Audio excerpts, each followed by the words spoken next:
Welcome everyone. We got a great group here today for everybody to kind of get a chance to listen to. All right, there you go. And I'm looking forward to today as well. It's been great. There's a lot of new faces here, and that's the best part. Today we're going to be covering essentially the classes that we're going to be doing classes and kind of seminar clinics that we're doing at Golf Wars. The fun part is that we are going to be doing adding some clinics, which are like a little bit not quite one-on-one, but maybe a very limited group that goes across the whole day, which is Antigone had a great idea to put that together and did some really nice like forms and things like that to fill those classes in. I'm really looking forward to see how that works, because I think it's going to be a great addition to our Penzic classes that we do quite often, or for the last number of years.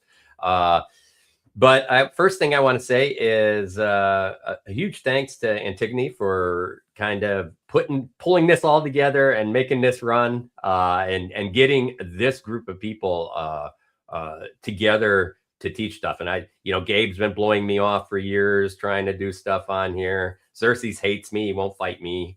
And Magnus and me are buddies. So I knew he'd come. And Simon and I talk a lot, so it's cool. And I've been trying to get Edward on for a long time. I am super happy he's going to be teaching this year. He has so much good stuff to share. He's at everything. I have no clue how he does it. I'm guessing that he's quietly one of those billionaires that travel everywhere, and but just doesn't want people to know. So welcome everybody, and I'm going to throw this at Antigone, and let's go ahead and let's talk about the day and what's going on. Yeah, so thank you, Brannos. So first of all, thank you everybody for being here. I sent out a request. Oop, there we go. I sent out a request to, yeah, Brannos is breaking us. I tell you, I don't want to, I'm having issues here. There we go. Give me 1 second. I'm trying to catch. I know, I'm trying to catch up. Oh, this is going to be difficult. Oh, there we go. Thank you. I think Sadb fixed it. All right. I think we broke it with how many people we have on the show at once, maybe. So I sent out a message to a bunch of people that I knew were amazing instructors and just so skillful and had helped me out so much, and had a big ask of can you come to Golf War and will you teach at a Coaches Corner Symposium? And I'm so fortunate that so many very talented instructors and knowledgeable people said, yes, we would love to. So we have been asked for a couple of years, as Brannos was talking about kind of earlier with all of us, that we do something like this at Golf War. It's very similar to Penzic, but with Penzic, we have all of Peace Week and we kind of can do whole days, whereas Golf War is a very compacted schedule. So it was a really big logistics challenge trying to figure out how to fit everything into one kind of compacted time frame, and kind of the struggles with that. So I'm really excited that we worked on it last year, figured it out, and then this year we're actually executing it and doing it. So this year we've put out an amazing schedule. The first being what we're going to do tonight is kind of go through the classes with our instructors that are here, and then we'll cover the ones that are for our instructors that aren't here, as well as talk about something that's really cool and new to Coaches Corner, which is the clinics that we're doing. So without further ado, I'm going to go ahead and put the spotlight on His Majesty Xerxes, who has to leave us, so we're going to let him go ahead and tell us all about his amazing footwork class, which is actually going to be run at 1 p.m. Yeah, absolutely. So for many years, a lot of people have been curious about my footwork and what I do to train it, anything like that. And the reality is I wrestled for about 7 years. So a lot of my body mechanics and footwork played into fighting really well. And so I know not everybody in the SCA that fights has had an athletic background, whatever sport you might do. So with the help of Jay, His Excellency Jay from Callantyre, we've started to discuss, how to teach basics for footwork and body mechanics. So I'm going to kind of start from the ground up on that, walk through some of the basics of where we want feet to be, how we want to float our weight in between our feet, and then translate that into how you're moving in a fight. Obviously, we want to be able to generate power throughout the fight, no matter where you're at. And a lot of that just requires having your feet where they need to be. A lot of people outstep themselves or don't have a strong base when it comes to it. So kind of dissecting that, trying to solve some of people's initial problems, but a lot of it's just going to start from making sure your body's in the right place, making sure your feet are underneath you in a healthy way, and then being able to move through that and end up whatever you're trying to do, ending up in a powerful position to then create your shots off of it. So I labeled it as a beginner to intermediate. It can stretch all the way up to advanced if you want to get more into the nitty gritty stuff. I think I've got about an hour for it. So we'll do a lot of the basics as we move through it. And then towards the end, if there's any more detailed questions that we have, we can dive into those. We're going to do a couple of basic step-by-step trainings that you can do, so you can go home with it and work on it there. Because obviously this is not going to be innate or natural to some folks. So it might take some muscle memory to gain through that. But I think if you take it home and you work on it, and then you start to implement it into your actual fights during fighter practice and stuff, it should hopefully become more muscle memory from then on out. And it should create a good base for most fighters. Obviously not everything applies to everybody, but for the most part, it should be a pretty basic footwork class and positioning class for your body that should help assist with power with your shot, good positioning in the fight, and allowing you to kind of move more in 3 dimensions throughout your fight. So that's really the basis for it, and that's at least my plan for attacking that. So quick question. If someone decides they want to come to your class, do they need to bring anything? No, actually, just bring yourselves. We're not going to do anything. You could bring a sword if you want. We could probably get into generating power off of that. But for the most part, we're not going to be doing a lot of fighting. It's just going to be a lot of moving your feet around, getting into a strong base, making sure that you're floating your weight in between your muscle groups on your legs and in the top of your body. So a lot of it's going to be very much just what's going to seem like walking around, but with purpose. So bring your running shoes. Yeah. Whatever you'd fight in, actually, I think would be best. So that way you can get a feel for that. Perfect. Awesome. Well, thank you so much. Really appreciate it, Your Majesty, and thank you for joining us today.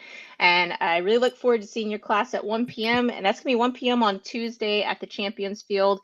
We also did get a question that I didn't address at the beginning. I meant to, and that is it going to be live streamed? Of course. The classes are going to be live streamed. As well as they will then be, once they're live streamed, we will save them and then they'll get published to YouTube and then they'll be out there for history. The clinics are not going to be live streamed. They may be recorded by the students or the instructor, and the students may choose to publish those or give those to us to publish. But currently the clinics run 2 hours each. So that's just a little long to kind of try and live stream and then publish and everything else on our end. And also they're very geared towards those specific individuals. But we're going to talk about clinics later. Next, we're going to talk to... hold on, before you keep going. I got a couple of questions. Hey, Xerxes, quick question for you. So you said this is the first time you taught this class?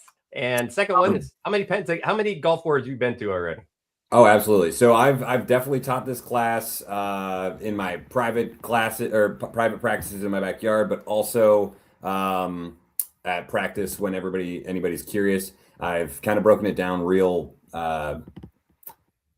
not specifically, but if anybody's ever asked, I've kind of walked folks through it. So it's definitely the first time I think I've taught it on a grander scale outside of just a personal practice. But so yeah, I'll see if I can get something typed up so we actually have a curriculum for it. And then I've been going to Gulf Wars.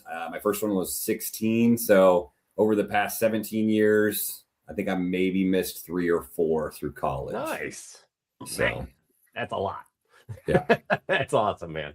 Well, thanks. And thanks for coming on. Yeah, absolutely. I'll hang out for a little bit more and appreciate then kind of bail out when I need to. So Okay, sounds good. I am having some difficulties for everyone else to know. I am having a few difficulties with switching people. Side, can you see? There we go. Thank you.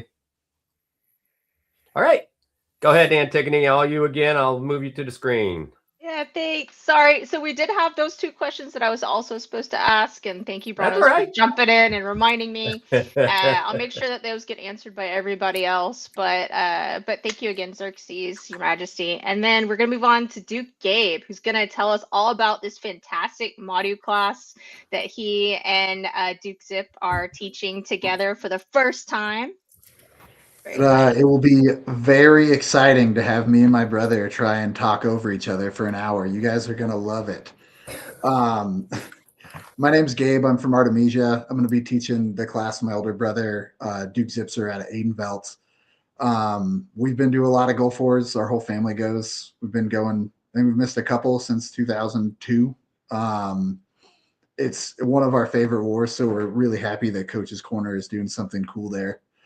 Our class is basically going to be Madu from beginning to however far you want to take it. We're going to kind of start out with the basics, just stance and things like that. Actually, if you take Xerxes class prior, that would be awesome and helpful, because being able to move in a fight is a very important thing. And a lot of the things will translate from, honestly, Xerxes footwork class. We're going to start with, like I said, stance, different shots and things like that. Just truly the basics of holding the Madu in your hand and working with the sword.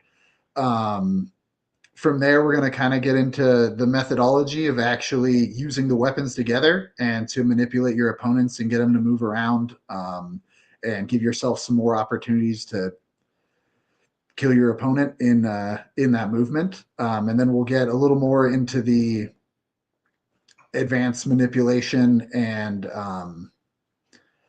allowing yourself to open up your opponent a lot more with a little more ease. But it takes a lot of things that all go together to make that easy. And so that's why we're starting with the basics of just how to hold the weapons and move around. And honestly, depending on who's in the class and what information they're looking for, me and my brother can adapt. We fight them very differently than each other. And even we grew up in the Outlands where they have a lot of Madus, and our knight was Duke Bela, who is a very good Madu fighter, but me and my brother both fight very differently from even him. And so you'll have a lot of different ideas coming at you in the class, and a lot of them all kind of strive on the same things: is manipulate your opponent with one weapon, hit him with the other. It's when it comes down to 2 weapons, that's basically what you're working with. It's just different ways to do it.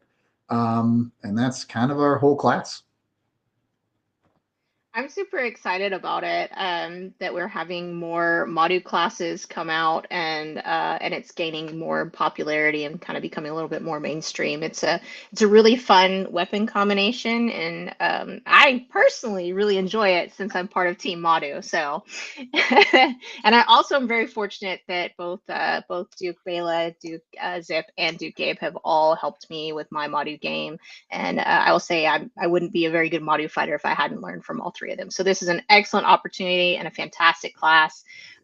You already answered pretty much all of our questions that we're going to ask everybody, but I did have one, and that is, do the students need to bring anything to the class? Bring whatever Madu you use. So because they're all a little different and everyone has different, and they kind of work differently. So whatever Madu you like to use, and honestly, we may tell you to adjust it a little bit, but bring what your normal tool is, and we can take a look at it and see. In all reality, we don't know everything. So if you look at us and go, you guys are idiots, I'm not going to do that. That's perfectly fine, and we accept that. But we'll try to give you the best advice we can on what tools you're working with. Awesome. No, thank you so much, Brannos. We can't hear you. You're muted, sir. Yeah, I've only been doing this for a few years. So in the class, are you going to kind of go over a little bit for those that are interested in defending against a Madu, or is this pretty much just going to be, hey, pick up a Madu, and it's perfectly fine if it is that way, because to tell you the truth, really lot of people, if they're trying to learn, really want to focus on learning it. I know I'm bringing mine, so you can laugh as much as you want, you know, and if you want to turn a drinking game into it, it'd probably be fun too. But you know, how many times I missed that bottom thrust and stuff like that. So. Oh, we will definitely teach you. So I consider the Madu a cheater weapon. I just happen to be a cheater, so I use it. So I basically spend a lot of my time just teaching my friends how to beat it. So there will be a lot of like, this is the idea of what you're trying to do with the Madu, and this is what counters it. This is what, if people trust what they're doing and don't fall for the feints of the Madu, it's a lot easier to just look at us like we're the idiots we are with this stupid stick in our hand and hit us in the head.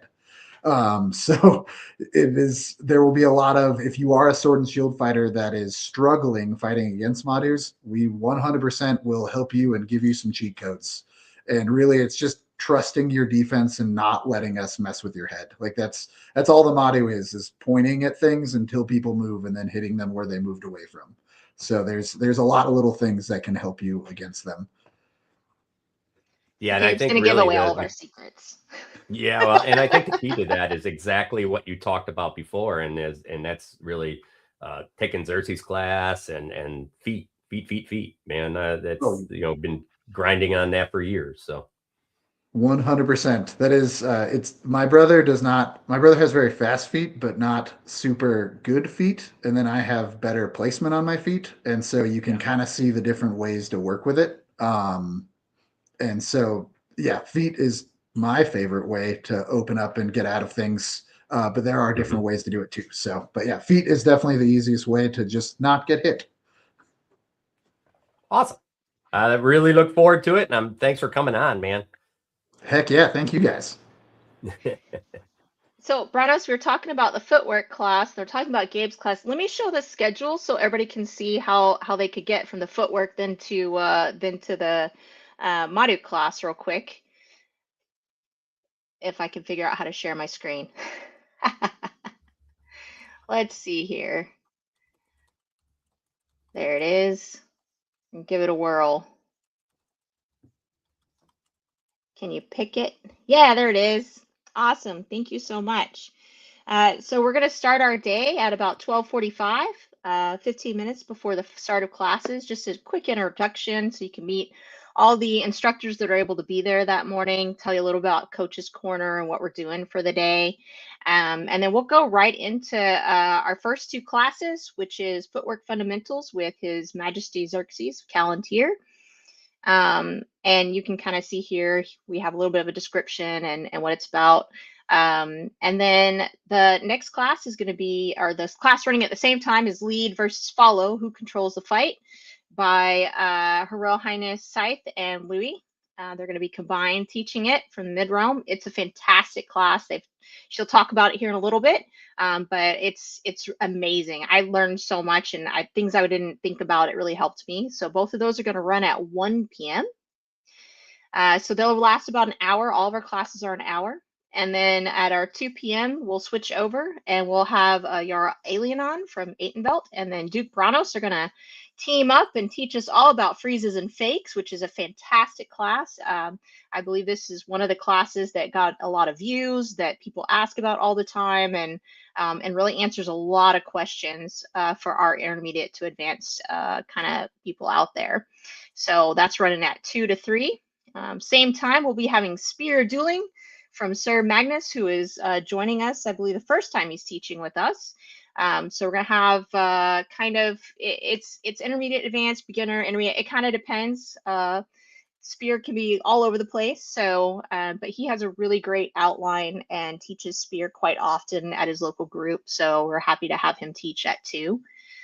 Top of the hour at 3, this is where you're going to go from your footwork, go to something else at 2, and then at 3, you're going to hit the Madu class if you want to move from footwork to Madu.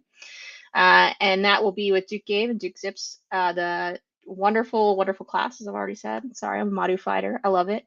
And then we also are going to have Count Simon teach. I believe that's the first time he's teaching with us as well. Edward's class. You got Edward's I class. did. Oh my goodness, Edward, I'm so sorry. I messed up. That's not Count Simon at 3. It's Edward's class, Duke Edward, who is also the first time teaching with Coaches Corner. I was incredibly excited when I reached out to Duke Edward and said, hey, I have a spot open. Is there any way you can teach? And he said, oh, I just happen to be going to Gulf War and I happen to be free that hour. He is a fantastic teacher. I sat and talked with him and listened to him talk about fighting for probably at least 2 hours one day, just watching a battlefield. Could probably talk all day with him about fighting. Fantastic teacher, and he's going to be teaching assessing your opposition for melee and singles prior to developing a plan of attack. Very, very great logic, and it's going to be an impressive class. I'm super excited about it. So he's here on the show, so he'll be talking about it here shortly. So that's our 3 p.m. Sorry about that. And then our 4 p.m. top of the hour is going to be our last 2 sets of classes is how to control a fight.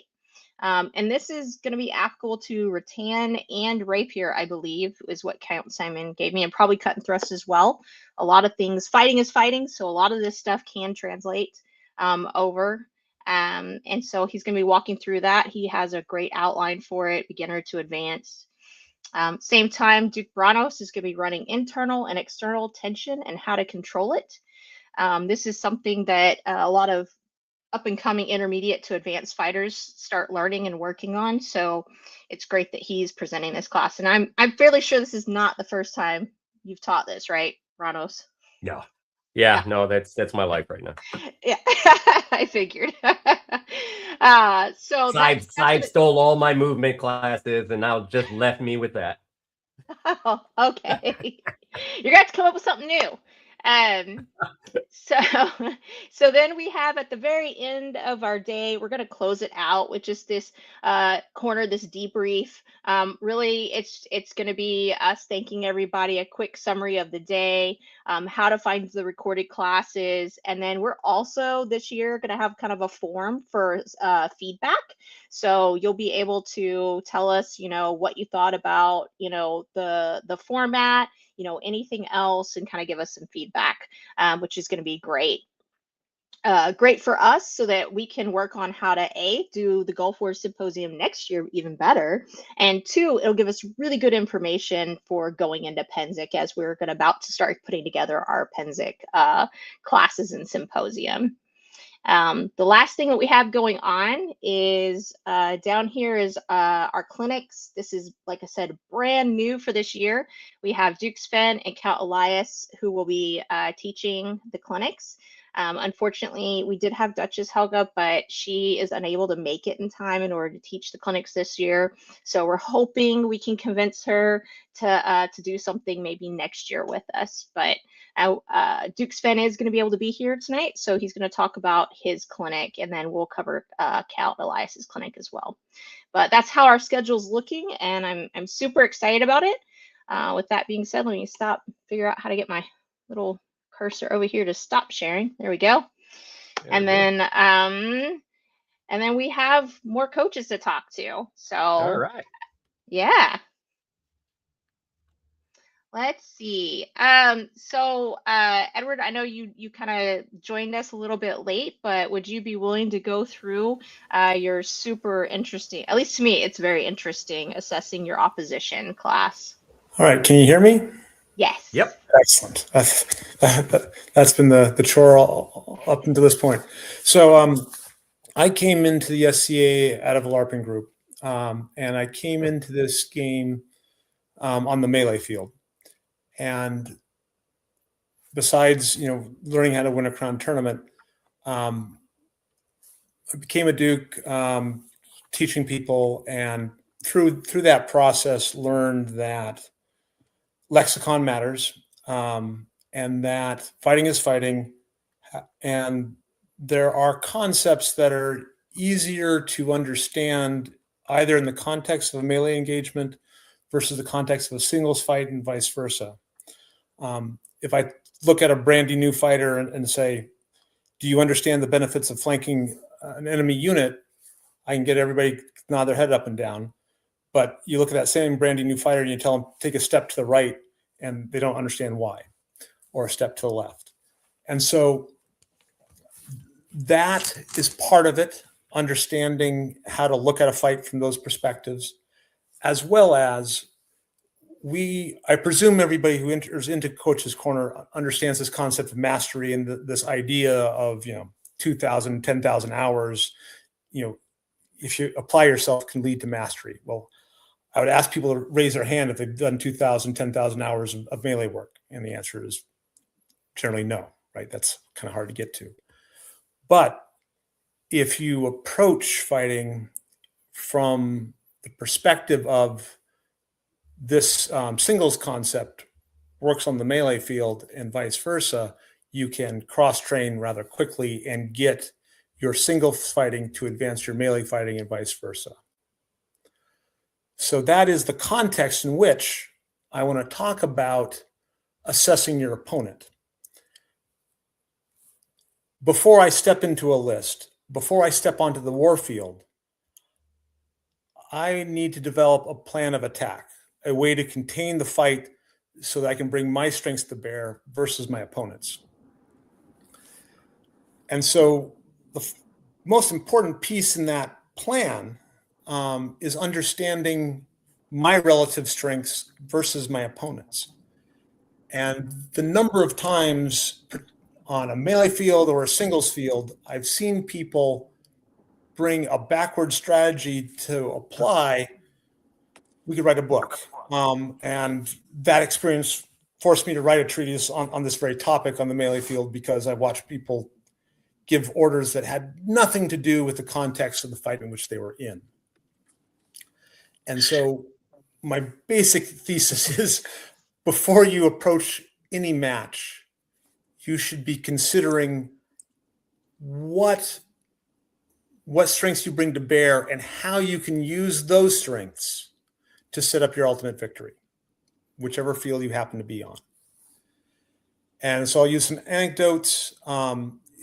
In this class, if people have a weapon just to bring, because it sometimes provides visual spacing, concepts of range and distance and angle, feel free. But this class doesn't require any weaponry to participate in. I always suggest bring a notebook, just because some thoughts will land and you want to write them down so they go through your head one more time.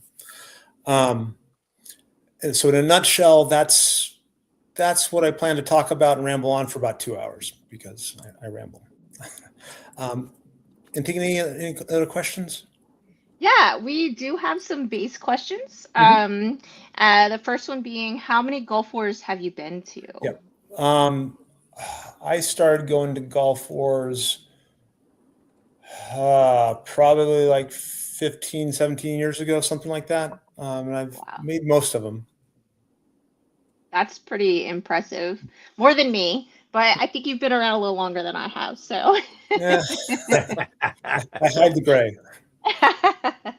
And then, so have you taught this class before? I haven't taught this class before. I have taught these concepts a whole bunch individually, but not as a class. Awesome. I know we've talked about a lot in person. And I know you touched on some of these topics like briefly with me a bit when we were just discussing like fight theory and just the general theory and SCA and everything else. So I think it's really awesome. I'm actually going to be going to your class and I hope Gabe and Zip don't mind that I skipped the module class, but your class is so intriguing and appeals to my the mental side of fighting so much to me, which is what you're so fantastic with. And then, so do students need to bring anything with to your class other than maybe a notebook or? Yeah, no, you don't need to bring anything. If you have a preferred weapon to, I will be going varying. The way I tend to instruct in person, I will be going back and forth between orating like this, writing on a whiteboard if I got it, and setting people up in formation and relative position to discuss advantages and positions. And so we'll do a little bit of that back and forth to help you see things in a different way, if that's helpful. I try to say a thing multiple ways, same information multiple ways if I can, to hope that it reaches more people that way. Yeah, no, I definitely know in our conversations we talked about the same thing probably 2 or 3 times in different ways and went back and forth just with using different verbiage and different ways of saying it, which was fantastic for me. I really understood the concepts better that way.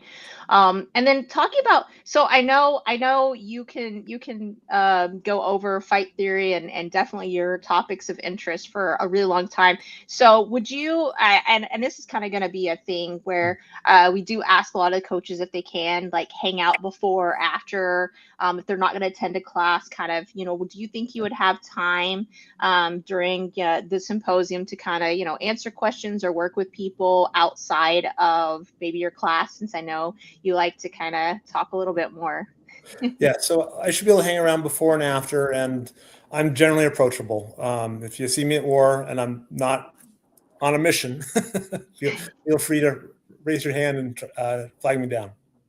Yeah, you're definitely, once I get you talking, very friendly and very open and very much want to share, which I think is true of every coach that I've ever met in Coaches Corner. Is every single one of you want to share, you want people to grow, you want people to become, they're a better fighter and just a better everything all and over. And it's, if you, and I'll say from when I was young, like new, and I kind of came to you and some of the others, and I felt really embarrassed to ask you because I was so new to it all, new to fighting and everything, and asking somebody that's great like Duke Edward, can you show me something basic, felt so like I felt embarrassed to even be asking, like I wasn't worth your time. And I will say this, every single one of you have come to me and told me that if I'm going to put what you give me to use and I train and I continue the path and I give back, that it's totally not a waste of your time. So for all of you that are watching right now, they're like newer, maybe a year in, or you're lower level,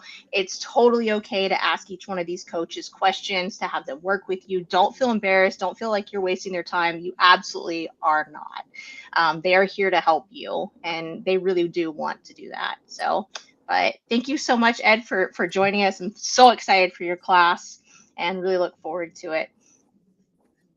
Brannos, did you have any questions? Did I miss anything? No, I'm just totally happy. I'm looking forward to like watching the video after. It's always interesting for me, it's always interesting how people teach, because there's so many methods and so many different ways of teaching itself, and people kind of fall into, we see this with people directly with at practices where their people are so used to listening to them that they no longer really listen. So it's really nice sometimes to get outside and get that same information sometimes come in a different way. And it really helps you kind of change your mindset and even opens you back to like, yeah, that's what I've been learning. That's what he's been saying. So it kind of reinforces. And so this is why it's always nice to go to other people's classes. Because for me, what I really like is learning to say it a different way, because sometimes saying a different way also triggers that thought complex, which allows them to like, oh, is that what you're trying to say? I'm like, that's what I've been saying for 6 months, type of deal. So it's why I've been kind of looking forward to getting a chance to kind of listen to Edward teach, because he has so much background. And so I'm really looking forward to that. Thank you. All right, who do we got next there? Yeah, next in our lineup, Sven's kind of coming in and out, but I think he's still traveling, so we're gonna wait a little bit on him. Yep. So Magnus has been super patient. He's he's coming first time to Coaches Corner to teach. We're super excited to have him. And he comes from Onstiora and the DFW practice. And I remember when he first moved to Dallas, and I was super excited, and not yet a squire even. So it's super awesome to be able to see him as a knight and then coming to join us on this show. So Max, you want to tell us about your spear class? Yeah, thank y'all for having me. This will be my first time teaching this class through Coaches Corners, but I have taught this class. There is a older video on YouTube. I can get that link It's a little bit older, a couple of years old, but the fundamentals are still the same. I've taken kind of the things I learned back then, distilled it down. So this spear class is going to be for anyone. If you've never picked up a spear, this is your very first time, perfect, come here. If you're someone who considers yourself a spear god, come on over. Hopefully you can learn something new. The basics is going to be how you hold the spear, how you stand. I do spear a little different, kind of coming up in fighting in melees. I noticed everyone was doing a spear a certain way, which is what I dubbed the casting spear, which is where we see people throw, their spear leaves their hand and goes. I prefer more of a shot style, where I treat the spear almost like a 9-foot rapier, where we won't be throwing it out of our hand, and we're going to use kind of our body positioning and footwork, kind of give us an advantage. I've noticed with a little bit of technique, you can gain the same amount of distance you would as if you stepped in through it, but you have follow-up shots a lot quicker. So from the beginning, we're going to kind of, again, set everyone up. If you have a spear, bring it. If you don't have anything, come and watch. If you only have a yardstick, a sword, kind of do anything you can, kind of get the fundamentals. From there, I'll kind of, again, introduce that shot style, how to repeatedly throw a shot, how you can do that in a one-on-one basis. And from that, you can take that and apply it over to the melee field, where you're fighting 2 spears at a time, 3 spears, 4 spears at a time. You might not be the most effective, but you can definitely kind of fumble up a group of people and kind of let your spears or your soldiers on your side do work on their side. So from there, I'll then go in kind of the more advanced, how you can self-train that.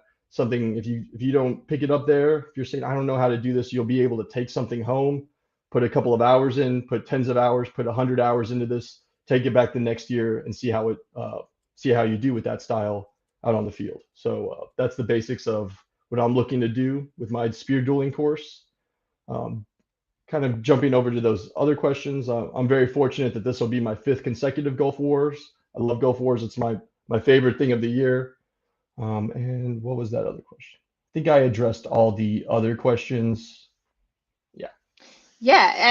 So real quick, I may have missed it. So do the students come in your class, do they have to bring a spear or gauntlets, or? If you have nothing, come. If you can't, I mean, the most one-to-one is going to be in your gauntlets that you fight spear with, in your armor that you fight with. That'll be the most directly translatable to taking it onto the field.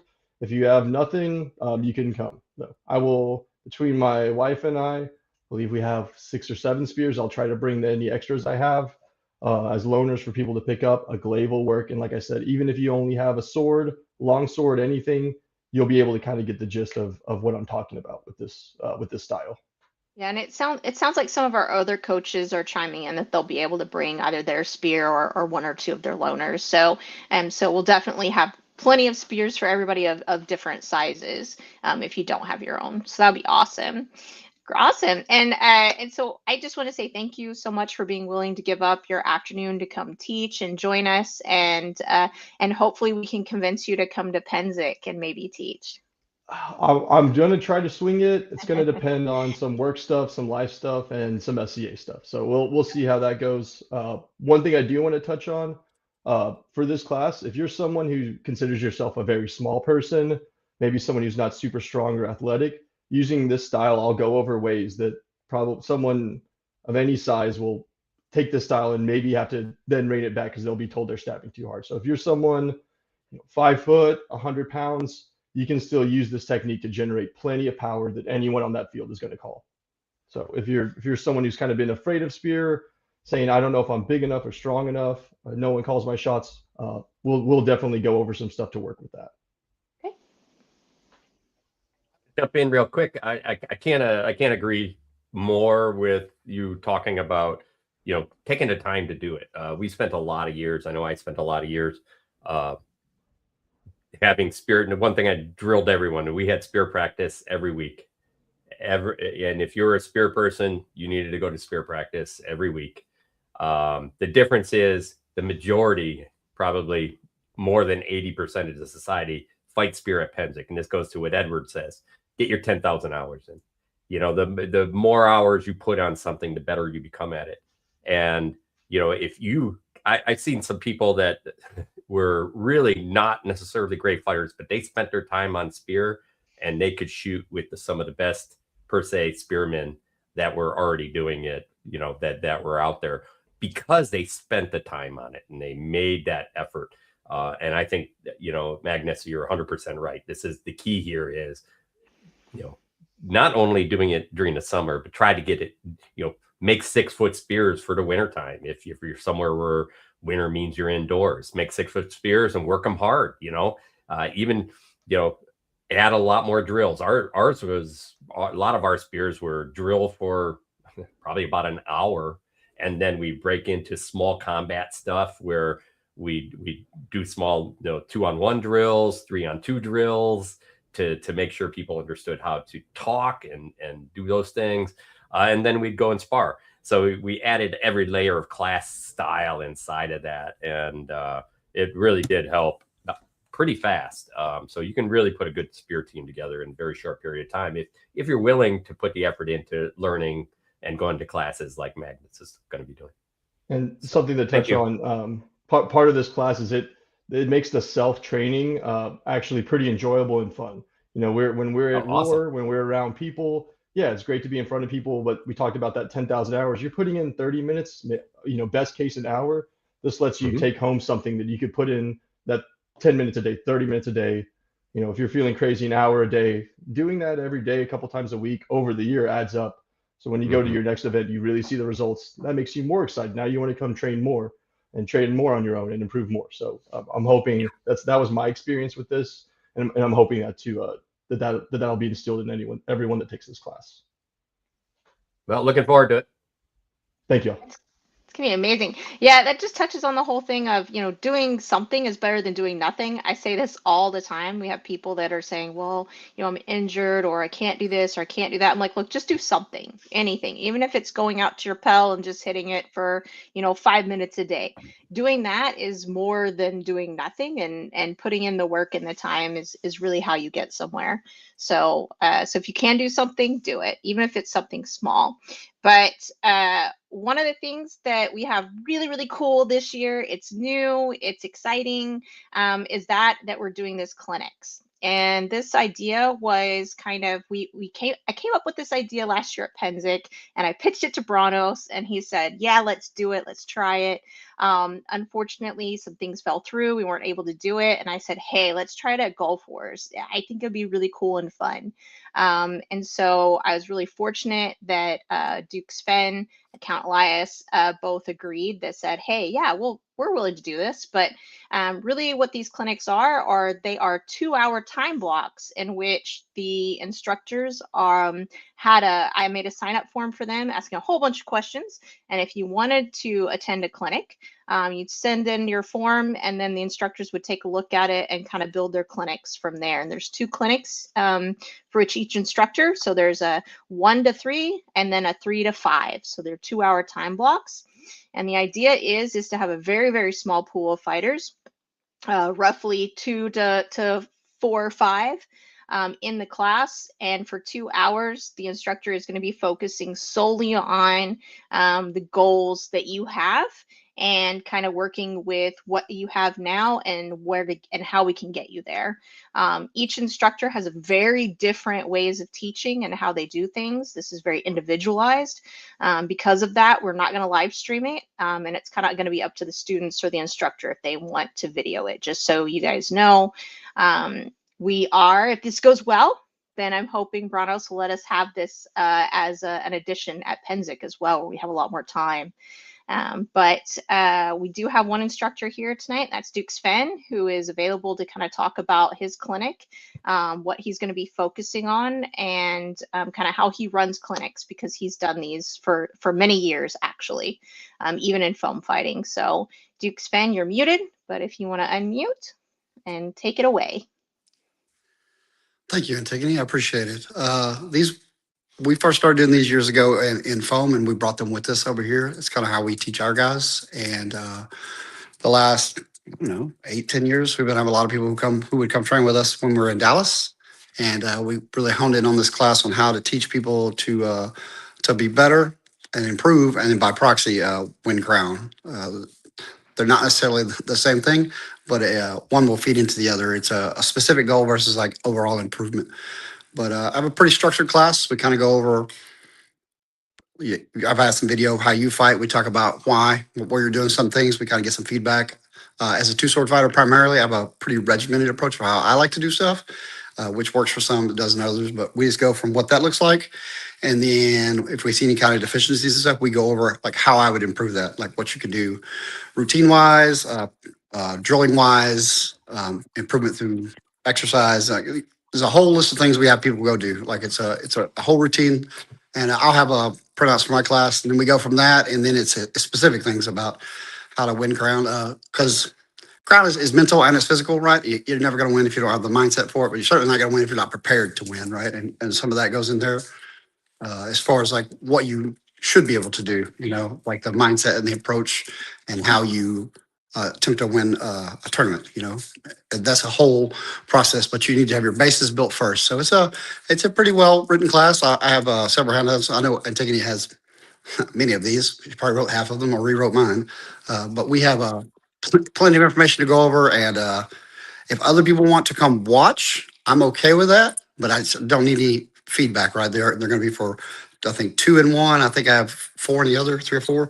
We're going you have three and 2, and I think one of them there was someone who wanted to come but is going to come as kind of auditing, viewing it rather than participating. Yeah, we'll go from like how we teach at the beginning. I'll have a bag over just because I like to be able to hit something, kind of like show you our approach, and then we go from how we teach and how we train, because I'll have my padded bats with me, and then how that process looks like, and then how to specific skill set improve. Like instead of just like fighting for a deal, we talk about how we focus on how we make a list of individuals' deficiencies, your 1 and your 2, and then how we do that feedback and how we improve through that. And then specifically from that, once you've honed on that, you can use that to build into a crown list and to what that should look like in the whole process. I've had some success over the last 4 or 5 years teaching people. I don't know, probably 7 or 8 now. They come down and who've won pretty handily afterwards. So it's yeah, I was like 8. I was like, it's work since the process. I think a lot of people they get out there and they want to fight more, and that's necessarily good, but it's not a logical approach. You can't see improvement. You don't see your plateaus. You don't have a way to track your progress and your improvement. And I find that if people have the ability to do that, that positivity and the ability to see that improvement definitely helps reinforce wanting to do it more, because the training and the grind and the approach to being better is not the funnest thing, especially in when you're trying to get to the far end of one spectrum. You're trying to be an outlier on that end. There's not a lot of balance in some of those things. You're going to give more than you want to, and so it has to be. There's got to be a little fun in there and a lot of drive. But it'd be overall how we do it, and then kind of how it's approached. I welcome people to come watch, and it's a pretty well developed class. And I know I'll have some signings, some stuff, and then Antigone has a section she used to teach. We've done this a bunch, so I am super good with it. I'm glad we bring it here to the SCA, and it kind of gives a bigger exposure on how we do it inside my household. I think it'll be 3 or 4 of my guys over there with me, kind of helping, going through some of the training stuff, and it kind of helps facilitate some of the pieces early on. Yeah, and I definitely did reach out to Ragnar originally and asked him to come teach a class. He unfortunately has some other life issues and things like that going on, so he didn't feel like he was available to teach his own class. But he is going to be able to, I think, join some of your clinics, or at least part of it, and kind of help out. And within, we should have again people who have kind of either in the household or have come from this fighting theory that are going to stop into the clinics and be available to also help and give feedback and stuff like that. So that's kind of one of the nice things also about your class, is that it's not just a one person show. It's definitely going to be kind of more of a team effort. And then I know you're going to be available the rest of the week for people who didn't make your clinic or were in your clinic and have questions. You're always at the pickup field, and I assume you'll be available to answer questions and give any sort of advice as well. Yeah. I have zero responsibility this event, and I just plan on doing pickups and teaching. I'm not doing nothing. Wait, is this different? His Majesty asked me to attend and fight in one tournament, and I said, "There you go, that's it." And past that, I was like, "That's the only thing I'm doing." I'm free. I feel- Dobby is a free elf. I got my sock. I'm done. I'm done. I feel like you may get conscripted into more things than you're saying, but Probably so. I try not to, but they come anyway. I was like, it's hard to say no. You're like, okay. And so one of the things that I know that you that all of us who are really into pickups like you are is about the tree of learning or the tree of woe, depending upon how your day is going. Can you tell me like just a little bit about the tree of learning and where is it at Gulf War? How do we find all the pickup fighters?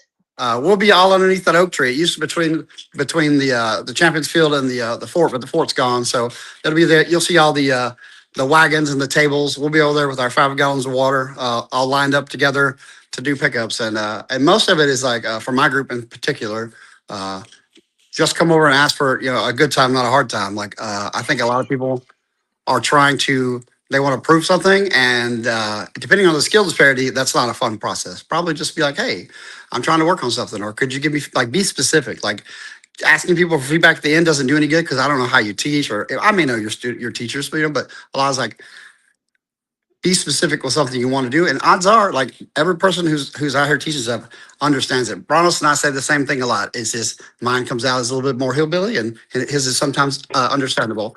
But everybody has a different way to say the same thing. You just have to understand how it's said. I can't tell you the amount of people I sent to him. Like, I would say the same thing over and over again. They would go talk to Brannos. Zipster's a great example. He went and talked to Brannos and came back, and I was like, he said it to me, and I was like, I feel like I've been saying that for the last year, but good job, That's like the video you had me watch. Yeah, I did. I explained. I was talking about all the frame weight transfer and everything, and you were like not getting it. We watched Brannos' old video where he's teaching with a heater. Video. And you're like, oh, that makes perfect sense. And I was like, okay. I was like, Isn't that awesome? I love that feeling. Yeah. You're just like, okay. And it's one of those, you're like, sometimes it just takes a different vernacular or a different approach, or even somebody that's like, the people from here, you may not be listening to anymore. Like, you feel like you've heard it all. And sometimes they say the same thing just in a different way, and it makes sense to you. And that works, right? And so I encourage everybody, ask for specific things to work on, and then just try to get 1% better. I was like, we give great examples of when people are trying to improve. They always talk about they want to get better, and our mainstay, what we always say to it, and you'll see on our shirts, is we want you to suck less, and that is relative. Like, find the thing that you do the worst and work on that. All our video reviews about two things. Are you reaching? Is your hand, your position, right? You find one thing, we work on that. And then 6 weeks later, we do another short video, and you write down your stuff. And if it's the same thing, you keep working on it. It's not improve. You just polish your rock a little bit at a time. And it makes it easier to see those gradients and those plateaus and what you're working on. And then you have a documented video review where you go back on. And we'll talk about that in the class, how we do it. But don't think about you trying to get good or you want to improve. Think about you're trying to suck a little less at something that you're bad at. Everybody was bad at something. And the good fighters are just better at basics. They have less things they suck at, and that's how you have to approach it. Like, what's the thing you're bad at? Work on that. Next thing you know it, you'll be better. So we do have, like, real quick, because I need to move on to other coaches and we're running out of time, but a quick question, because we're asking everybody, how many Gulf Wars have you been to?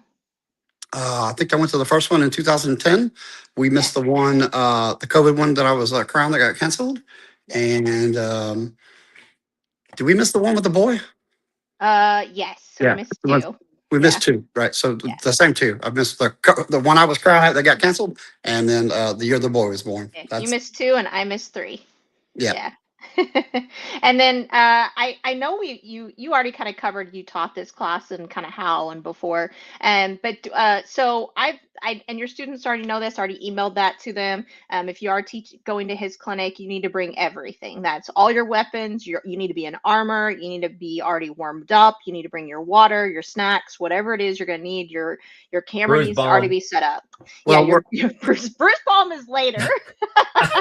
I'll have Rags in armor, Valor in armor, myself in armor, and there's a couple others that work with us we're going to give live feedback against the level. I'll probably have my squires there too. because we want to see some active fighting, and we'll give feedback on that, right? And probably take some video of that specifically for them, tell them to bring their camera if they want to document it, so we can go over the parts and pieces, right? And it really helps to understand, like, this is what we're talking about. And you do it on the bag, and you do it in person. We talk about why we use the padded swords, when and where you would use some of that stuff, how you train and drill some of that out. And some instances, like it's flexibility based or strength based. The SCA is not a strength power based game, but there's certainly a threshold for getting stronger at some things. There's a great threshold for being more flexible. So it's finding the things that you lack and working on those, right? And it's just like anything else. Awesome. Well, thank you so much for being willing to donate 4 solid hours of your time in a row. It's way more than the other coaches other than Count Elias are doing. I know it's a big ask of you, so we really appreciate your time and your willingness to show up and share your knowledge, as well as bring all your past students and everything else. So so thank you so much, Duke Sven. No problem. Thank you, Grace. Yeah. Brannos, you have anything you wanted to ask? Hopefully I covered it all, or he covered it all. I think I don't think I had to do much. No. You know, and that's the best part. I mean, you know, Sven has a really deep knowledge of what he does and how he does it with people. I think it's going to be a great opportunity, not only for the people he's helping, but even a bigger opportunity for other teachers at other practices to come and watch. You know, hold off all the questions. You remember that he's the teacher, so his input is all they need. Other input tends to make the class, you know, kind of messes up classes a little bit. But don't be afraid to ask after, because he is very deep in the knowledge of training people. And I think it's, you know, I think there's a huge opportunity to see a different way to help your students somewhere else, especially with the video review, helping, you know, this idea of focusing for a number of weeks on something that's weak and making it better, and then reviewing again is really deep into the true science of fighting. And I think that's a real great conversation. And we'll probably, you know, if you had time, Sven, some point after, I'd love to have you on the show to actually just talk about that whole process, because I think it's a really great process. This is a process they use with lots of real, you know, Olympic sports, top sport, you know, pro sports. But, you know, understanding that and being able to help the people that really want to go in that direction, because it is a commitment, and, you know, is another opportunity to not only grow as a teacher, but also help your students grow. So thank you for bringing all that up. And we will talk later about another whole episode, because I think that'd be awesome. And you pull some of your guys in to talk about, you know, how they did, how the whole thing worked all the way through. Absolutely. I'll be glad to, Grace. The main thing about training is that it will take more time and effort than you ever wanted it to be. And you kind of have to, you got to love the process, because to be at the ends of the spectrum, it's going to take all, you know. I was like, you gotta really like it. You got to like it a lot. Yep. You can't just kind of want it. You gotta really want it. And so a lot of people who are asking you get good, it's hard to explain to them like what that process is. That sacrifice. And, if there is no work-life balance, there is no balance. Like you're going to give a lot, you know, and you try not to throw people into deep water, because a lot of people come early and they're like, oh, I would like to do this. And I feel like we don't do a good job as a society explaining what those hours look like, and kind of like to be an outlier like that is more work than it should be. and it doesn't mean anything to anybody else. So it has to mean a lot to you. And it has to mean you have to be supported. You couldn't do it alone. I certainly couldn't have done it without Antigone for many of those years. She did a lot of the backbone of the work while I was busy working on it. So there's a lot of buy-in that goes into getting that good at anything. And so I feel like it's probably the thing we do the best is when people ask about being crowned, I know that I try to talk people out of it. I was like, it's a lot. Like, you don't understand the job, you know, like once you understand the job and then you understand what it takes to get there, like work through that. But I would love to do a class on it, or a couple online things. I have a lot more free time, and I'm getting my studio and stuff set up so I have my computer, but I'd love to work with you guys again, you guys. Yeah, that'd be great, man. I totally look forward to an episode on this. All right. Okay, so thank you so much, Duke, Sven, and Brannos for hitting some of those highlights. So one of our next coaches is very new to us, and that is Count Simon. We've had him on the show before, but not as an official teacher. So I'm so excited you'll be able to join us at Gulf War. And your class is, since I messed it up earlier, I'm going to say it correctly this time, at 4 p.m. And it is how to control a fight, which is being applicable to rattan. And it says rapier, I'm assuming also cut and thrust, which is really awesome. So if anybody listening kind of either cross schemes across those or is rapier or cut and thrust focused instead, we're going to have at least a couple of these classes will apply to you, especially Count Simon. So Count Simon, can you tell me about your class? Excited for Awesome. it. Thank you very much. And it's funny, Sven, I was laughing hard when you were talking about the job. I just literally found out how involved and how difficult the job is. So that really made me chuckle a little bit because yes, it's a lot. And so a little background on the class and why I try to make sure that it's applicable to both fields.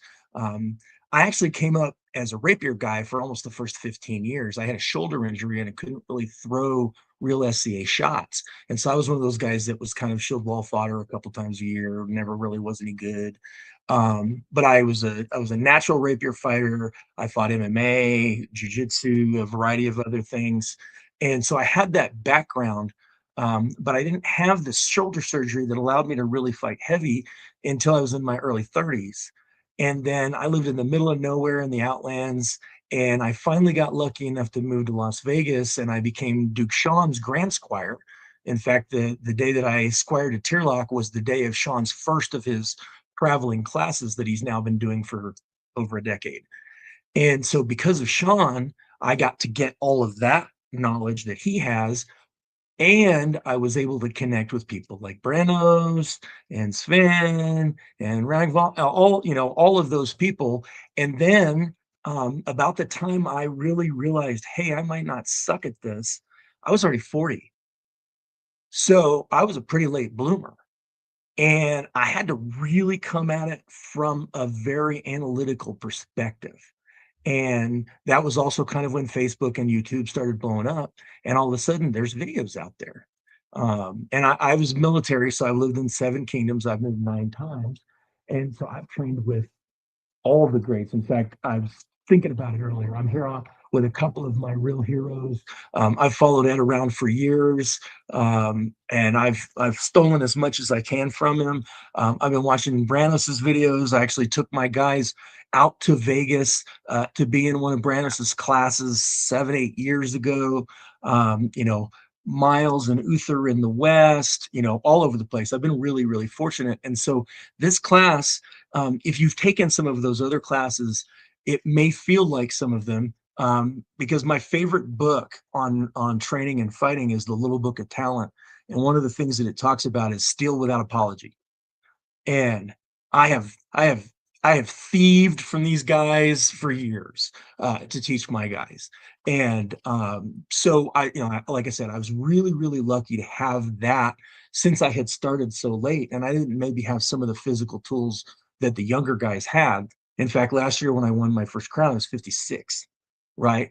And so that's how kind of everything was kind of beginning to put together. And then, like I said, I saw some of the real greats fight. And so that's how this kind of four-step process came in. And I've taught this class once before. I taught it our Outlands Anus Collegium last summer, but it's still kind of in evolution. But it does have kind of 4 pieces of it that kind of all go together.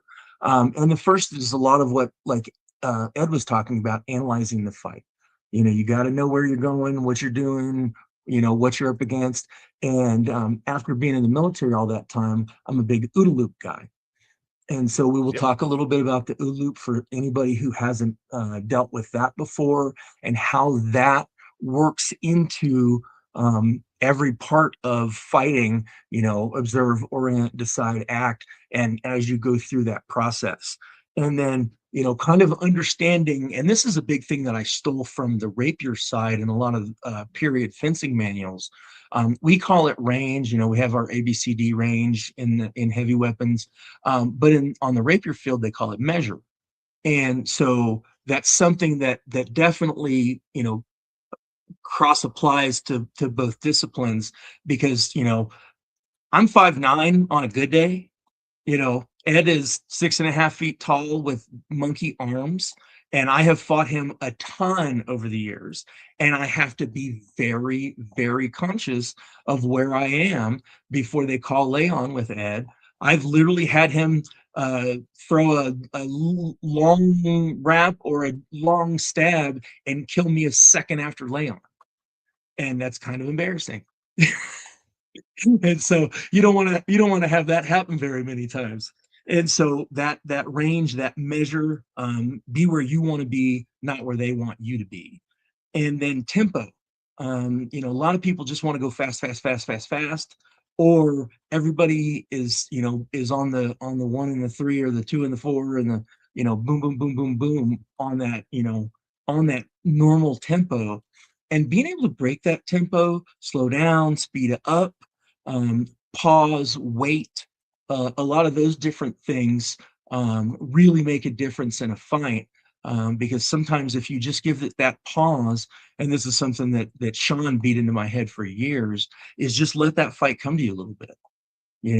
We all want to go out there and kind of drive things and dictate the fight and assert our authority, but sometimes it's just better to kind of take a deep breath and let things come to you.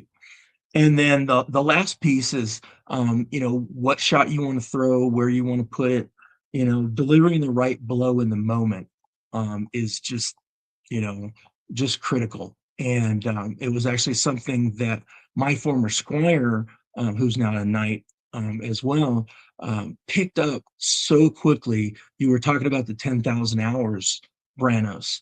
And I had 3 guys that I just kind of got thrown together with when I moved out here. And he is the guy that just jumped in with both feet. Short, chubby, computer nerd. Nobody had any clue 5-6 years later that this guy was going to be a demon, but he put in his 1,000 hours. I mean, he just worked and worked and worked. And he figured out how to do, the right shot at the right time. And very quickly, he was giving me all I wanted.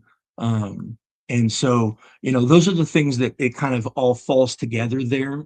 And, kind of rounds into, all of the things that you need to do to, put the other guy where you want him, which is kind of the basis of what I do.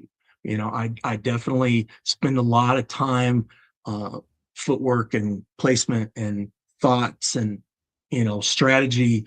And that's my whole thing. I'm 5'9". I'm not a very big dude. I've been fighting uphill with all the SCA hill trolls for years, and I'm in my 50s. I'm not as fast as I used to be. So I have to be very particular about how I do things. And so this is kind of an insight into how that goes. And Antigone, this will be my second Gulf War. Nice. I joined the Air Force like right around Gulf War I, and I didn't get to make it. And then I was overseas, largely on the West Coast, or way up in the East. And so Gulf Wars was just never really something that, was feasible. But it's something that my wife and I love. I went a couple of years ago and just had a ball, and have been trying to get back ever since. And so we made it a real priority to get out there this year. And I really appreciate you asking me to teach, and just, being able to be part of this with some of my, all-time SCA heroes. Thanks, y'all. Yeah, absolutely. No, I'm so happy that you were able to make it this year and that you agreed to come give us, at least an hour of your time. And I know you'll be available the whole week for anybody that has questions or wants pickup fights at the Tree of Learning, or whoa, as you may be. I think it's funny. We do a lot of pickups, and since I'm the last class of the day, I'll stick around, and if anybody wants to hang around and discuss further, or be around the campfire, talk more, I'll talk about fighting all day long. Ed will tell you, I've worn his ear off before. So I believe it. I think all of us who are truly at the obsession level, which I think you are, just like I am, and I'm pretty much everybody here on this show tonight, we're at the obsession level. I think we could all probably sit, and you probably couldn't get us to stop talking about fighting. Although people try, there's a fun game where people try to have, like, when we get together, they try to see how long it'll be before we start talking about fighting, and they try to see if they can get us to stop talking about fighting. If they do, how long is that? There's a whole drinking game, in case you're unaware of that, Count Simon. So if you see people laughing and drinking while you're talking, there's a drinking game, just so you know. Well, I get it. My wife lets me know that all the time. She's a Duchess. She was queen before in Atlanta 29, 30 years ago. And so I'm not even her first night. She loves to poke on me a little bit about that. But that's something we'll, you get 3 or 4 of us and we'll talk for hours. That's So true. That's the disclosure I give people, as I say, I will talk more than you will want to listen. So be careful what questions you ask. For sure. People feel free to tell me to shut up at any time. I try to keep an eye out for the deer in headlights look to know when to stop. Exactly. Or the zoning out, the disassociation that happens sometimes. That means they're right? really focused. That means they're really, Yes, really focused. that's it exactly. So last question for you, Duke or Count Simon. I'm foreshadowing No worries. apparently today. No worries. So do students need to bring anything to your class? Because I know it's more of a cerebral class, it sounds like, but do they need to bring anything? Shoes that they can move around in. Okay. We'll be doing a couple of drills. I will bring anything that we need for those drills. It's mostly about, where you're going to be and how you're going to move. So just wear shoes that you're comfortable in, shoes that you fight in. And that's pretty much it. I'll take care of the rest. Perfect. Awesome. And then if you ever find a couple of inches of height for me, so I can at least my be God. 5'9" with you, let me know. Because I'm going to tell you, down here at 5'2", it's pretty rough. Well, at 57, I feel like I'm shrinking. I don't even know that I'm actually 5'9" anymore. Oh, no. I know. Well, I told thank you my again. doctor today, they're like, how tall are you? I'm like, I'm not going to lie anymore. I'm probably 5'8". This was the first time in a long time I actually was in the doctor yesterday, and I was underneath the 5'9" line. Yeah. I was like, that's when you stand on your tippy toes, just so you can make yourself feel better, right? yeah, Well, thank you. fighting uphill my whole life. Well, thank you so much for joining us, and Thanks, I'm so Mom. excited you're able to be a part of Coaches Corner, and hopefully we can grab you for a Penzic or a Guilford in the future as well. We will be at Penzic this year. Perfect. In fact, we got a storage room last year, Nice. and we've got stuff stored out there. So Nice. we Perfect. definitely have to go to justify the expense.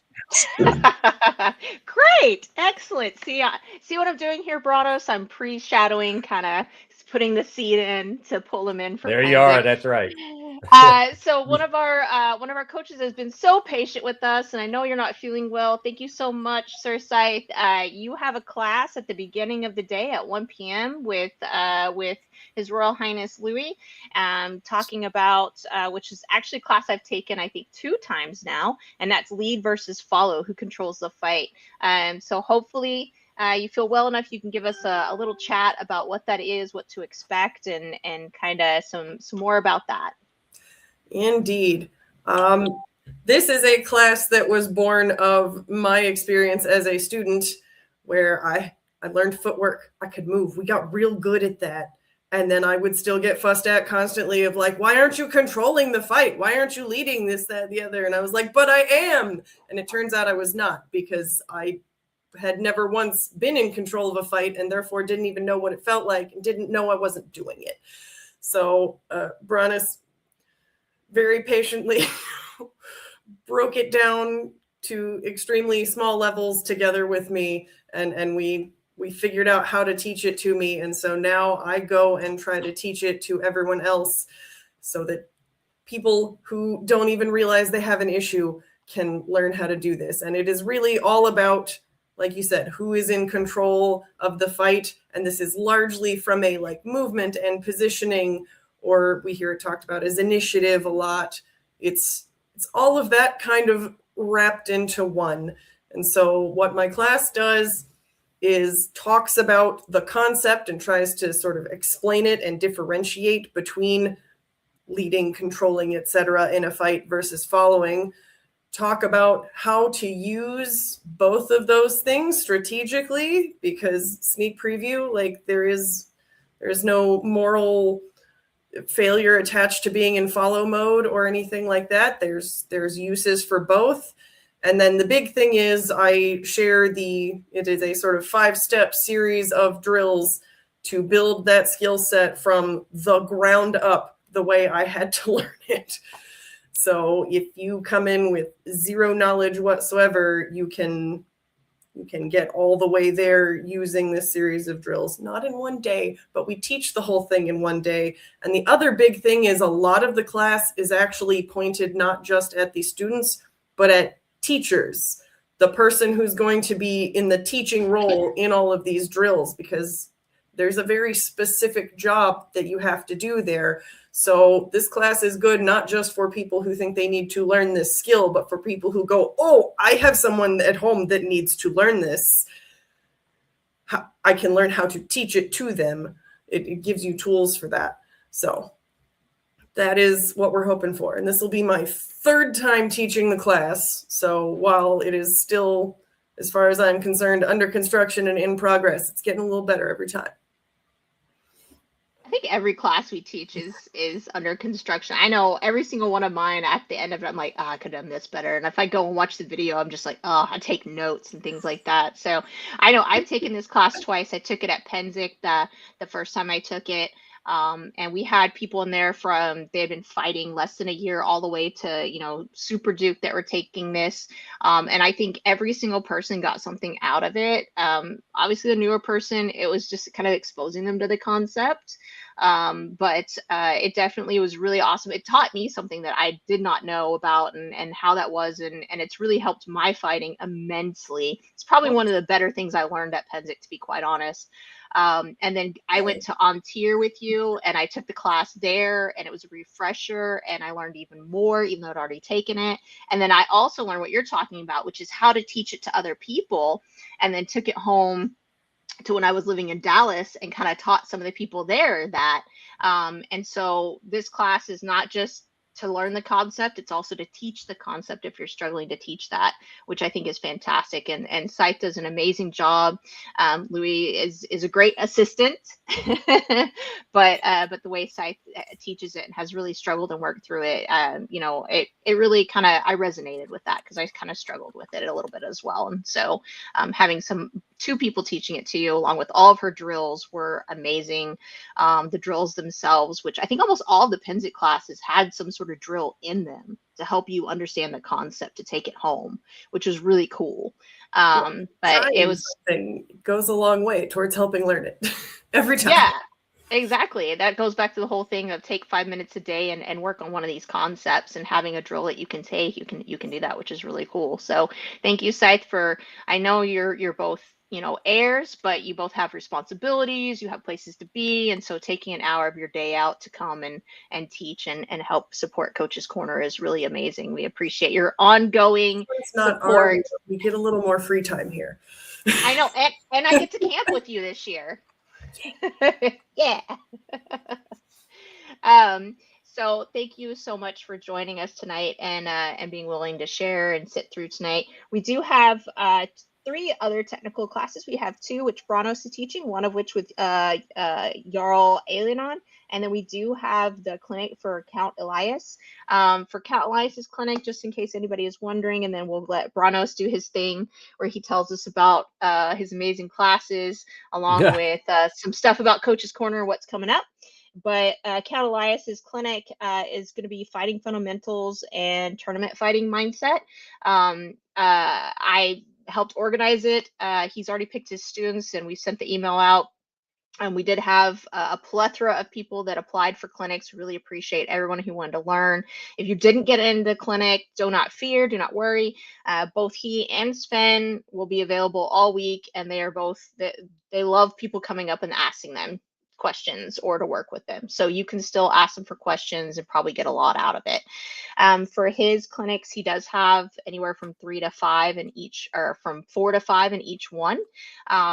If you want to come watch his clinic, you need to contact him first, either before or at Gulf War and make sure it's okay. Kind of same thing with Sven's class. Please don't go there just to sit and ask questions and interrupt the class. That's really not what these are for. These are very geared towards the people that are there. And if you could do us a favor and respect the instructors this year, we would greatly appreciate it. But his class clinics won't be recorded by us, but if he records them or students record them, that's totally okay. And really a lot of his students, they are very lower level fighters. So he is implementing a lot of what Duchess Helga talks about, with starting with the base of fighting fundamentals that she has, and then kind of layering on a lot of his things. He has a strong background in wrestling tournaments through college, really strong ability with tournament mindset. He's helped me actually a lot, work on a lot of things. He's a very great instructor. So I'm super excited that we have him on Coaches Corner as a part of a clinic, and then hopefully we can wrangle him to Penzic and maybe get him to teach a couple of classes there as well. But enough on that. Next up is Duke Brannos to talk about his 2 amazing classes, which I want to say I've been to. I think I've been to the internal or external tension, or I audited it real fast because I couldn't go to it, because I do remember that class.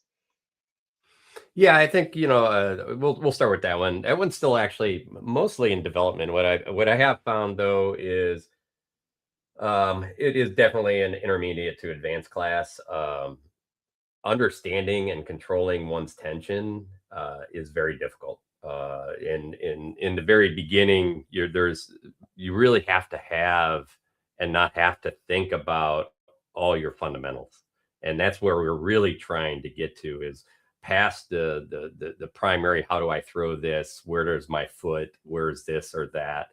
Into the mental side, where you can start watching your breathing, your body tension, your mental tension itself. I've had some issues just in the past month or so where mentally I am relaxing too much and my tension is too low. So it's allowing me to get hit sometimes, and mostly because I'm not in a place to react fast enough. And that's a physical external tension issue as well. Very much like the gunfighter scenario, where if you don't have any tension in your body, you actually have to build a tension into your body before you can actually move. So there's a 2-phase process there, where if you're over tension, then you have to relax before you can move, which is another problem. There's a place that sits in that lower tension range that you're just ready to move. And so, tension is a very delicate place. And unfortunately, when you're a beginner, you're working on so many things. It's all really, in many ways, it's one of the things that you shouldn't necessarily have to work on when you're a beginner. When you're a beginner, spend the time on the things that really matter. And that is defense and offense and movement and all of those good fundamentals first. So this class will also talk a lot about Eastern European tension on your opponent. And the key, I use that a lot to essentially always stay at the edge of range and give and take, but always trying to find a place where I can make my opponent hold their air and tension in their body while I'm relaxing. This is very much like runners do this. They control their heartbeat, and then they'll burst a little bit to pull ahead and drag somebody with them, even when they know that person that probably has a kick at the end. And then what they'll do is they'll let off on it. That person will get out in front, and then they'll realize that their heart rate's too high. They'll start relaxing. And then that person who was originally driving it picks it up again and never allows that person to relax their heart rate. And that burns them out. And that sounds like the long game, and it is. And that's in fighting, it can be the long game. We have a lot of fights that are 30 seconds long. A 3-minute fight is a long fight for some people. Now, I've seen Edward fight many times, and I've seen 10-minute fights and 20-minute fights, right? You have to learn that it can take anything, and that mental discipline is a very big part of that. So that's why we labeled that, intermediate to advanced, mostly probably in that advanced range, but you will get stuff out of it if you're in intermediate range. But you'll see a lot of this, some of my favorite boxers, but Usyk does it right now. If you want to look at the heavyweight champion of the world, that's Usyk. He came actually over with 2 other boxers, and of course Lomo was one of them, and with his Lomachenko's father was all 3 of their coaches. And if you ever get the chance to watch, it was an amazing thing. Their movement and understanding of the game is incredible. And Usyk could show you. He went through. Of course, he was a champion in the light heavyweight. He wasn't a cruiser, light heavyweight, and then heavyweight as a very small heavyweight. So, and he's defended it a number of times, and he has another defense coming up. So, it's a very interesting fight. Hopefully, everybody gets a chance to learn from it a little bit. So that's the tension class. And then we had a great coaches corner once with Al-Anon and Rongvalder and myself, talking about fakes, freezes, how to convince people. A lot of that convincing is adding some tension. If you have no tension while you're throwing a fake or a freeze, it doesn't work. So a lot of people don't take tension as, and I apologize, I'm grinding off of this, take tension by itself. They take it as part of something you're doing, and which is fine. The tension class will break it out by itself. This class, what we're going to do is we're going to talk a lot, and I'm going to let actually Al-Anon talk a lot about it because I've sat through his stuff and he has some amazing things. But I do a lot of freezes, and that is just breaking timing. And Simon is going to talk about that some, and adding tension to an opponent before you throw so that they have to relax to actually recover and block. So there's a lot of different ways, and I'm sure Al-Anon's going to cover that. If he doesn't, I'm going to help him in his class. But I'm really looking forward to seeing his perspective. If you haven't had a chance to fight Al-Anon or see him fight, an amazing fighter. So definitely, if you get a chance to get to his class or watch a class later, it'd be well worth it. So I'm going to go ahead and throw, and before I finish, I guess I made everybody else say this. My first Golf Wars was way before we really had the internet. So I knew it was in Lumberton, Mississippi in '92. It was first year they moved it from June to March. And I think it was the first year of the fort. And it was amazing because I just knew it was in a Lumberton. So I grabbed a couple of friends and we started driving down, and we're like, we're going to see some other SCA person down there, and we'll just follow them to the event because there's no internet. I had no address. We just knew the city it was in. And unfortunately, we didn't see anybody. And we got down there. And I'm like, okay, as soon as we see a supermarket, let's pull over and cruise the supermarket parking lot so we could find an SCA sticker. And so we were cruising the first parking lot. We learned where the local creek was if we wanted to go swimming. We learned, where the ice cream store was. And so that one didn't work so well. And then we found the next exit was a big one. And I was like, right there, SCA sticker. And I'm like, and it just happened to be somebody was coming out, and it's like, okay, wait, I'll go talk to them. And before I could even get out of there, like, hey, Brannos, how you doing? I'm like, and I apologize, I didn't remember them. And I'm like, hey, what are you doing here? And are you going to Golf Wars? And they're like, no, I live here now. I'm like, really? I'm like, shit. Do you know where Golf Wars is? And like, yeah, I do. I'll take you there. But that was my first Golf Wars. I literally camped under the tree of woe. So I just have a quick question. How far of a drive was that without knowing where you were going? I was in like 15, 16 hours. You have to have the trust. That's only slightly longer than it should be. That's right. Well, the speed limit was lower back then too. So. It's a But you're- full 14 now, so. Yeah. That's hilarious. But you're right. Oh, you yeah. go to Walmart or the liquor store near there, you will find somebody in garb or with an SCA sticker in the parking lot, and they Exactly. will definitely tell you how excited they are to be a Gulf War. Like, hands down, if you get lost, just go to a Walmart in the nearby area. Don't feel That too is bad about 100% that, it. Brannos. We've those of us that have been a lot of places and know a lot of people. I mean, a lot of us have, you're pretty distinctive looking, and so am I. And a lot of people come up and like, hey, and I'm like, hi. That's what my wife, thank God, she is so good at it. But I we feel get like hit in the head a Edward lot. is the same way.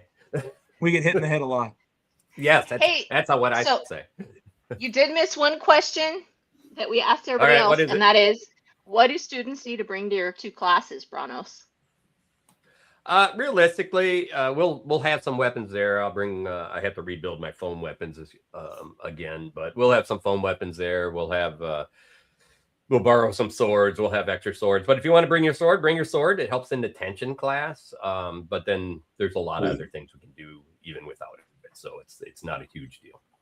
And it's interesting. One thing I found very interesting in how everybody talked here, it was really the weapons and armor and things like that aren't necessarily always what's needed in classes. I also noticed that understanding your position and range and footwork really ran across a lot of this group of people.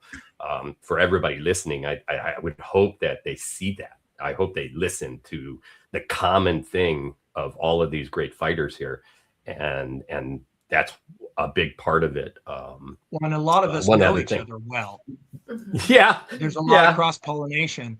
Like, I see Gabe and Xerxes all the time. I've run Yep. around with Ed for years. Like, we're all, and we talked about earlier, we all love to talk about fighting. So all that stuff, we're probably all in the same wavelength with that. Count Simon, you talked about stealing some stuff from all these people unapologetically. I may or may not have to admit that some of the stuff in my class may or may not have been from videos I saw Brannos 5 years ago when I started, may or may not. So there may be some commonalities in there. You know what? I just love when it. Duke U came out, I basically spent hundreds of hours watching Duke U videos. Oh yeah. Yeah. And so we did Ross, we did have like one quick thing. I totally missed it with Scythe. We forgot to ask Scythe how many Gulf Wars Scythe has been to. Yeah. I'm not entirely sure, but this will be, I think, my 6th. Okay. 6. Fantastic. We talked about how many times class, and then do they need to bring anything to your class? No. No. Okay. We will not need any equipment or anything. Like they said before, wear decent shoes. It's definitely movement-based drills, but otherwise, nope. Perfect. And in case anybody missed it, every single one of these classes, for the most part, are going to have some sort of movement in them. So please make sure you wear really good, comfortable shoes, your fighting shoes. Bring a chair in case you need it. We will not have any at the field. The field is just an open field. So if you need a chair, or a blanket, or a sunbrella, or a hat, please make sure you bring that, because you'll be out there for 4 hours, and that can kind of get a little overwhelming if you haven't been there. Wear your sunscreen, hydrate. And then I did have one very last question. We had a special guest tonight during the show that nobody, I think, noticed except for maybe me, and that is Ed. What's your noticed. cat's He's name? watching. What's your cat's name? Because this cat has been on the show the entire time. Elvis. He's named such because he's a vocal singer from time to time. Oh, he's been a great overlord, though. This is where he gets his treats from. Well, he's been very attentive to every single coach that has been on. So I just wanted to. Oh, I see. Oh, I see. Well, welcome, guest Elvis. Thank you for joining us tonight. Brannos, thank you so much for entrusting me with Gulf Wars Symposium. I look forward to seeing all of our coaches and all of the students. If anybody has any questions leading up to the event or during the event, please just reach out and let me know. And yeah, so that concludes pretty much our show tonight. Brannos, if you have any plugs you want to do for Coaches Corner. The one plug I do have is, and I mentioned this to a lot of the coaches earlier today, since we had so many new coaches on here, and I'm hoping that we get a few more episodes. And that is, Coaches Corner is really for everybody, and that includes I'm working on getting. I've actually had somebody ask on the archery side if they could do something on Coaches Corner, and we've done some rapier conversations, and we've been kind of searching if to kind of add some more content to that, including Duchess was trying to put something together to do video review on the rapier side. So we are definitely jumping in a little deeper, and hopefully we can bring you more content in those areas. But on the other end of that too, putting on something like this, we've done it a couple of years here at Gulf Wars, and now we're really condensing it at Penzic, really condensing this at Gulf Wars, adding some more things. We could use help. If you are just wanting to come out and help us, we would love to have more moving cameras to live stream as people are doing things, make sure that cameras are set up, microphones are working. All those things take time, and we've been lucky enough between Sadb, Louis, myself, and a couple other coaches to make that happen. But adding 2 classes at the same time starts making that a little bit harder. So if you're interested, if you know somebody, another fighter, squire, or whatever that may be interested in doing it, it's a great way to get a chance to meet some of the most incredible people in this community and get to know them.